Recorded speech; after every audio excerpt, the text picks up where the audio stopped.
gözlerim necəsiniz? Biz indi gedirik hara? Elə bir yere gedirik ki, ay Allah, heç kim orada olmuyor. Ben olacağım orada. Çok biz geldik çattık, biz bazardayız. Hansı pazarda birazdan göreceksiniz. O gözlerime geldi kuş. He, senden almadı. Hay, pazarımızda değil mi? Ben erim sizden pazarlık eləmeyim. Eləyir, aydan eləyir. Gelmişəm.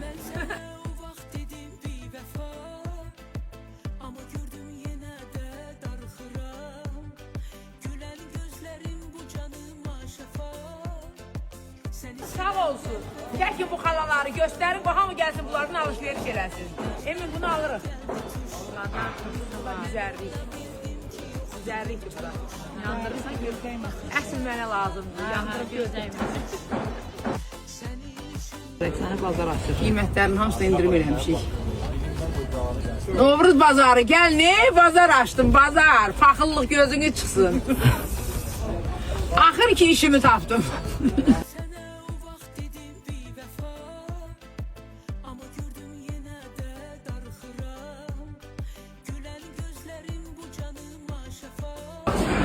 Məndən alın da ne olar?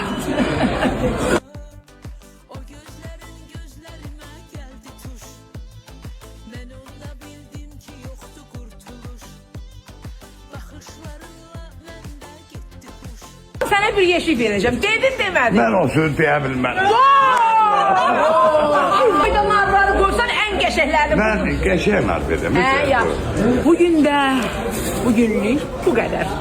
Əziz və hörmətli televiziya tamaşaçıları. Bugünlərim başrolda iştirak edirdim. Cavan Prins.